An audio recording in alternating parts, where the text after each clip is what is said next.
Have you ever wondered how 3D movies, animations, games, or even visual effects are made?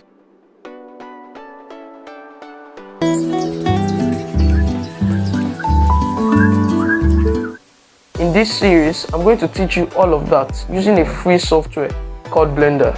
My name is Adesonya Hallelujah. Welcome to this Blender Basics series. This series is for absolute beginners. If you've never opened Blender before, you're in the right place. I'll explain everything slowly so you won't be confused. Blender is a free and open source 3D software. People use Blender to create 3D models, animations, games, movies, or even visual effects, just like I mentioned earlier. Blender is used by students, professionals, YouTubers, or even movie studios. It is 100% free, no watermark, it works on Linux, Mac, and even Windows, and it has no subscription. What can you create with Blender? 1. 3D modeling.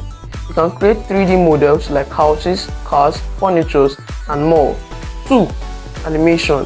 You can animate objects to move, fly, or walk. 3. Visual effects. Blender is used to add effects like lightning, explosions, or superhero effects. 4. Game assets. You can create characters and objects for your games.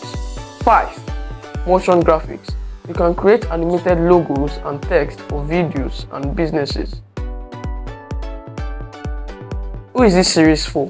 This series is for beginners, students, people using low-end laptops, and anyone who wants to learn 3D from scratch.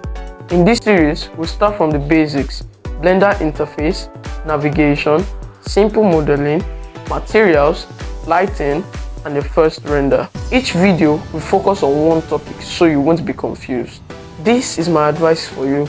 Blender may look confusing at first. It's normal, and you don't need to memorize everything. All you need is practice. Making mistakes is part of learning Blender. If you don't understand the part, just pause the video, rewind it, and try again. Before the next video, make sure you have a laptop or desktop, you have internet access, and get ready to download Blender. In the next video, I'll show you how to download and install Blender correctly. If you're excited to learn Blender, like this video, subscribe so you don't miss the next lesson. Drop a comment and tell me if you're a complete beginner. See you in the next video.